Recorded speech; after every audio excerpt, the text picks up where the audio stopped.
تھی، اور جنہوں نے جہاں سے سنا تھا وہ آج جب کعبہ پہنچے ہیں تو اپنی زبان حال سے گویا وہ یوں کہتے ہیں، اے ابراہیم خلیل اللہ، ہم حاضر ہو گئے ہیں، آپ کی آواز کو ہم نے سنا تھا، ہم حاضر ہوئے ہیں۔ ادھر کعبۃ اللہ شریف کی تعمیر ہو گئی۔ میں نے پہلے جمعہ میں عرض کیا تھا کہ کعبۃ اللہ شریف کی تعمیر کے بعد اللہ تبارک و تعالیٰ نے ہواؤں کو حکم دیا تھا، اے ہواؤں، جو کعبۃ اللہ شریف کی تعمیر کا مال بچا ہوا ہے اسے اپنے دامن میں لے لو اور پوری روئے زمین پر پھیلا دو۔ جہاں جہاں وہ روئے زمین پر کعبۃ اللہ شریف کی تعمیر کا مال گرا ہے، اللہ تبارک و تعالیٰ نے اعلان کر دیا، جہاں یہ مال گرا ہے وہاں صبح قیامت تک مسجدیں بن کر رہیں گی اور مسجدیں بنائی جائیں گی۔ پتا چلا ہماری جو مسجد ہے یا ہمارے کانپور شہر کے اندر جہاں جہاں سنی صحیح العقیدہ لوگوں کی مسجدیں ہیں وہاں پر وہی حال ہے کہ کعبۃ اللہ شریف کی وہ گرد گرائی گئی ہے تو آج وہاں مسجد تعمیر ہے۔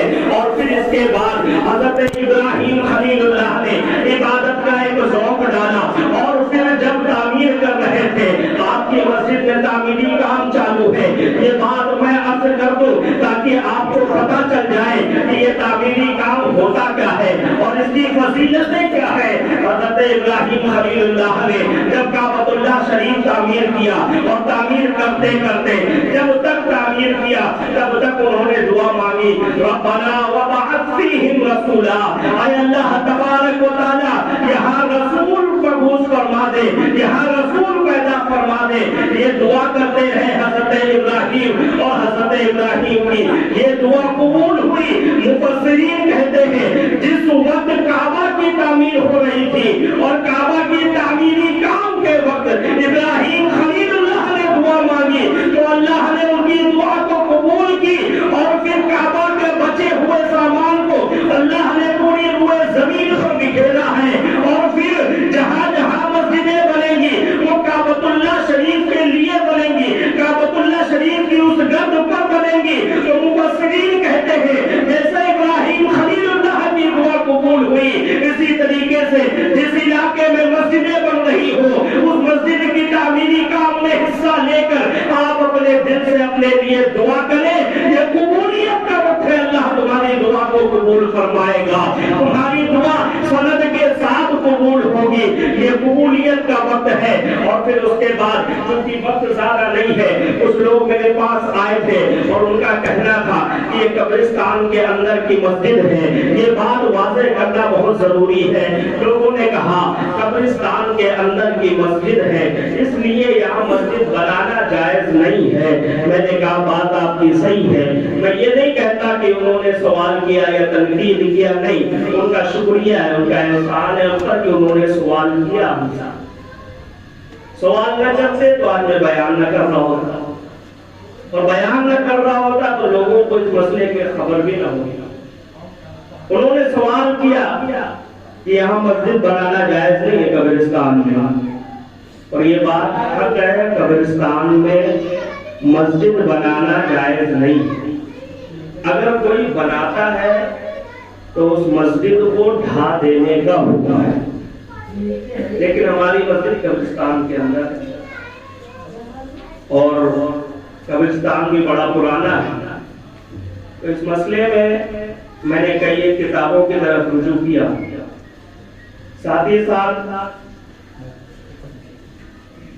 آپ لوگوں کی تسلی کے لیے اور خود کی تسلی کے لیے میں نے پھر اکابرین کی طرف بھی رجوع کیا، جس میں خاص طور پر میں نے مفتی انفاس الحسن صاحب کی طرف رجوع کیا اور ان کو یہاں کے سارے معاملات میں نے بتائے اور میں نے عرض بھی کیا کہ حضرت آپ ایک بار تشریف لائیں ہماری مسجد میں، کال ریکارڈنگ موجود ہے، جسے سننا ہے وہ سن لیجیے۔ میں نے ان کی اجازت سے کال ریکارڈنگ کی، میں نے ساری چیزیں بتائی تو انہوں نے یہ مسئلہ فرمایا ہے کیونکہ اس مسجد کا کوئی ایسا شاہد نہیں ہے جس نے اس کی تعمیر ہوتے ہوئے دیکھا، اگر کوئی ایسا بادشاہ ملتا ہے تو آپ لائیں، کیونکہ مسئلہ ہے اور مسئلے میں کوئی الٹ پھیر نہیں ہونا چاہیے، جو حق ہے وہ حق ہے۔ لیکن کوئی ایسا نہیں ہے جو اس چیز کو دیکھا ہو کہ مسجد شروع سے تعمیر کی گئی ہو۔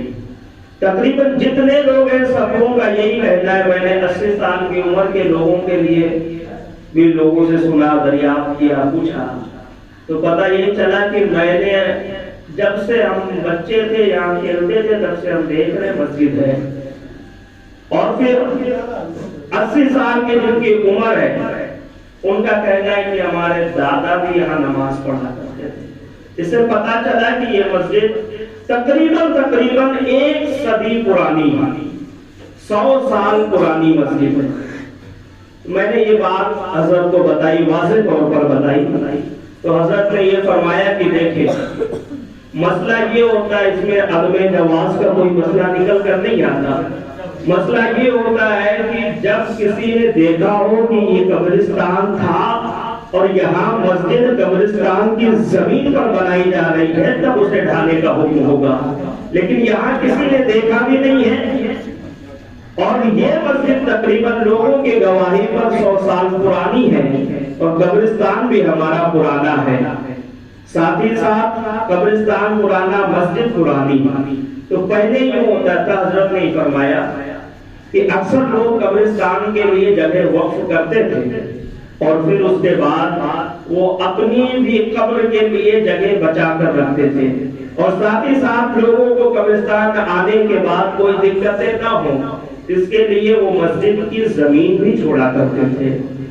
تو ان کا کہنا ہے کہ یہ بھی ہو سکتا ہے کہ اس مسجد کی زمین کو مسجد کے لیے چھوڑا گیا ہوگا، اور کوئی ایسا گواہ نہیں ہے جو کہے کہ نہیں قبرستان کی زمین پر مسجد بنی ہے۔ تو اب اس میں جن لوگوں کا کہنا تھا کہ اس مسجد میں رقم لگانا جائز نہیں ہے، اس مسجد میں نماز پڑھنا جائز نہیں ہے، مفتی الفاظ الحسن صاحب کے جواب کے مطابق یہ چیزیں بالکل سراسر غلط ہے، سرے سے خارج ہے۔ جو چاہے رسالے ثواب کے لیے یہاں لگائے، اللہ اسے قبول فرمائے گا۔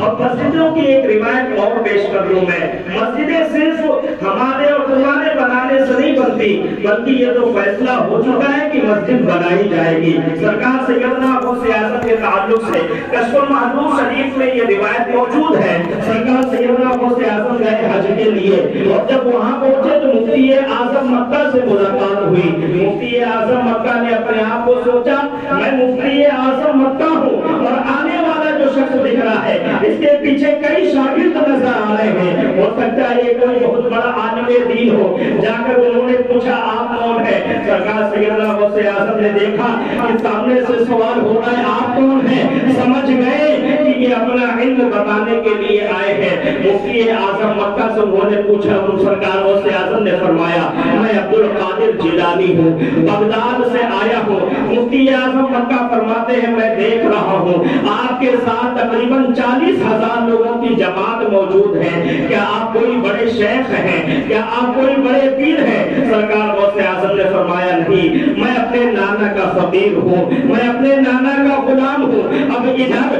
جب سرکار غوث اعظم نے فرمایا میں نانا کا غلام ہوں، تو مفتی اعظم مکہ نے کہا آپ اتنی بڑی ٹولی لے کر چل رہے ہیں، اتنی بڑی جماعت لے کر چل رہے ہیں، نظر یوں آتا ہے کہ آپ بڑے عالم دین ہیں، آئے ذرا دو باتیں ہو جائیں، کسی مسئلے پر بات ہو جائے۔ جب مسئلے پر بات کرنے بیٹھے سرکار غوث اعظم نے ایک سوال کیا، اے مفتی اعظم مکہ ذرا یہ تو بتاؤ کہ جو میرے نبی کے غسل کا پانی تھا وہ سب سے معتبر ہے، سب سے معظم پانی ہے، اور سب سے زیادہ اس کی اہمیت ہے اس روئے زمین پر، تو بتاؤ اتنا معتبر پانی لوگوں کے لیے مدینہ شریف میں کیوں نہیں رکھا گیا کہ لوگ اس سے شفا حاصل کرتے؟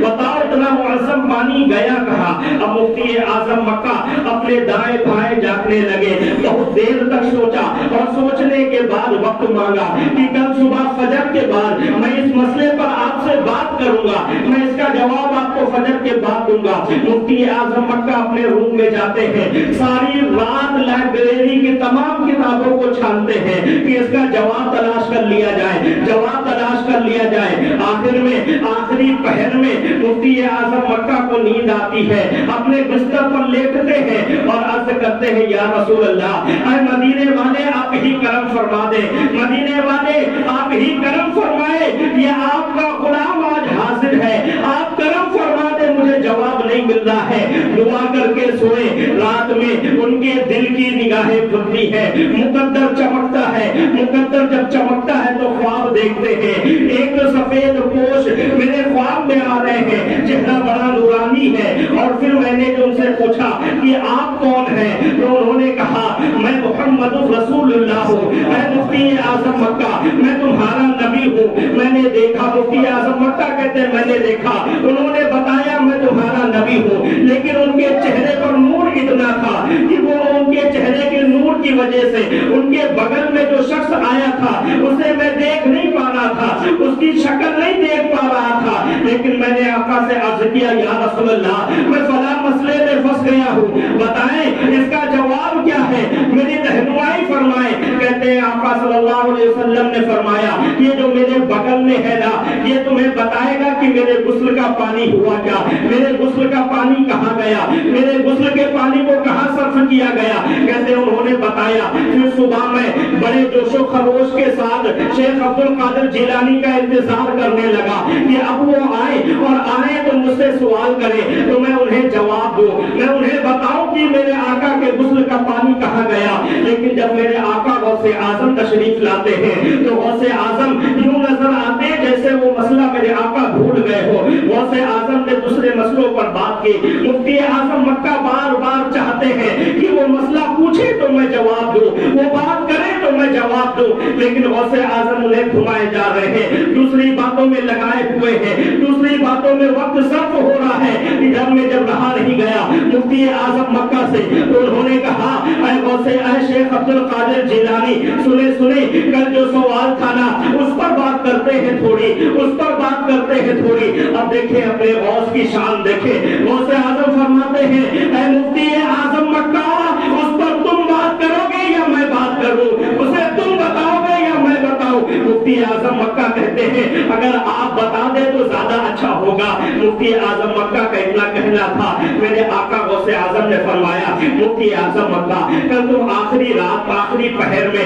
اپنے بستر پر دعا کر کے سوئے ہو، تمہارے خواب میں حضور تشریف لائے ہیں۔ مفتی اعظم مکہ اندر سے کھلنے لگے، کہنے لگے ہاں ہاں شیخ ہاں میرے خواب میں حضور تشریف لائے تھے۔ کہا اور آگے بتاؤ، کہاں بتائے؟ کہا تم نے حضور سے رہنمائی مانگی تھی؟ کہا ہاں۔ کہا پھر؟ کہا حضور نے تمہیں رہنمائی نہیں دی تھی بلکہ اپنے بغل والے کی طرف اشارہ کیا تھا؟ کہا ہاں۔ کہا میں تجھے بتاؤں بغل والے کا کپڑا کیسا تھا، اس کے کلر پہ اس کے کپڑے کا کلر کیسا تھا؟ کہا بتائے تو بتایا اس کے کپڑے کا کلر نیلا تھا۔ کہا ہاں اس کے کپڑے کا کلر نیلا تھا۔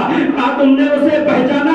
کہا نہیں پہچانا۔ کہا جواب ملا؟ کہا ہاں جواب ملا۔ کہا پہچانا؟ کہا نہیں۔ کیوں نہیں پہچانا؟ کہا حضور کے چہرے کا نور اتنا زیادہ ظاہر تھا کہ اس کا چہرہ چھپا ہوا تھا۔ غوث اعظم نے فرمایا اے مفتی اعظم مکہ ذرا میرے لباس پر اپنی نگاہ ڈال اور دیکھ کیا یہ وہی حیبت نہیں نظر آتی ہے جو تجھے خواب میں نظر آئی تھی؟ کیا تجھے نہیں دکھتا ہے کہ وہی تیرے خواب میں آیا تھا؟ کہتے لگے اگر آپ یوں کہتے ہیں کہ آپ میرے خواب میں آئے تھے تو پھر ذرا جواب تو بتا دے۔ اب سرکار سیدنا غوث اعظم فرماتے ہیں اے مفتی اعظم مکہ اس غسل کے پانی کا 2 قطرہ حضرت علی نے لیا تھا اور پھر اس کے بعد تمام کا تمام غسل کا پانی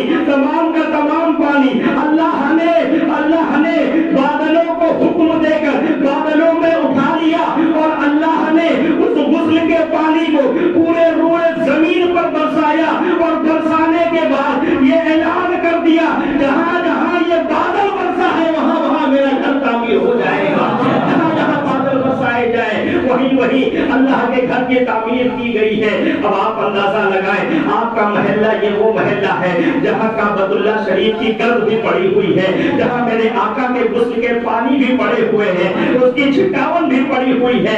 اب اس سے زیادہ میں کوئی اور دلیل نہیں دے سکتا آپ کو کہ آپ اس مسجد میں نماز پڑھیں یا نہ پڑھیں، اس سے بڑی کوئی اور دلیل نہیں لا سکتا کہ آپ اس میں اصالہ ثواب کی نیت سے اپنے ماں باپ کی مغفرت کی نیت سے یا پھر اپنی مغفرت کی نیت سے یہاں کے تعمیری کام میں حصہ لیں۔ بس اتنا کہنا چاہوں گا کہ مسجد تعمیر ہو رہی ہے، اگر تم چاہتے ہو کہ تمہارے ماں باپ کی مغفرت ہو، کوئی عمل بہت کم ایسے عمل ہیں جن کی سند موجود ہے کہ تمہیں اس کی سند یہ مل جائے ہو جائے گی.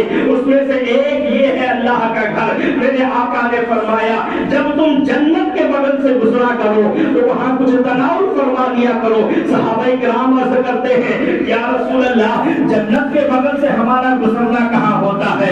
میرے آقا نے فرمایا جنت اس روئے زمین پر تمہاری مسجدیں ہیں اور مسجدیں یہ تمہاری جنت ہے. اور اس جنت کو تعمیر کرنے کے لیے تمہارے سامنے ایک اچھا موقع کھڑا ہے اور تعمیری کام میں حصہ لے کر اپنی بگڑی بنانے کے لیے ایک اچھا موقع کھڑا ہے. اور ساتھ ہی ساتھ ایک بات عرض کروں, میرے آقا نے فرمایا کچھ تلاوت فرما لیا کرو.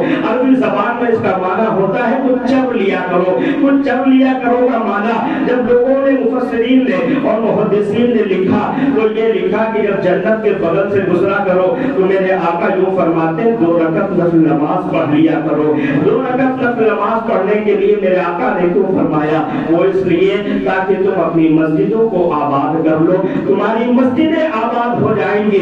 وقت نہیں ہے ورنہ بہت ساری باتیں اس پہ کی جا سکتی ہیں. مسجدیں آباد ہوں گی تبھی تم آباد ہوگے. مسجدیں ویران ہوگی تم برباد کر دیے جاؤ گے. مسجدیں اگر آباد ہیں تمہاری نسلیں آباد ہیں. مسجدیں برباد ہیں تمہاری نسلیں برباد ہیں. قیامت آنے سے پہلے سب سے پہلے مسجدیں اٹھائی جائیں گی تب قیامت ڈھائی جائے گی. تو اس سے سمجھ یوں آتا ہے مسجدیں ہیں تو قیامت سے بھی ہم محفوظ ہیں. قیامت جیسے خوفناک منظر سے بھی ہم محفوظ ہیں. اللہ تبارک و تعالیٰ کی بارگاہ میں دعا وہ ہوں کہ مولا ہم تمام کو اس کار خیر میں حصہ لینے کی توفیق عطا فرمائے. میرے بولنے میں آپ کے سننے میں کسی قسم کی غلطیاں ہوئی ہیں اسے معاف فرمائے. میرے ساتھ مل کر پڑھیں استغفر اللہ ربی من کل ذنب واتوب الیہ. اشہد ان لا الہ الا اللہ واشہد ان محمدا رسول اللہ.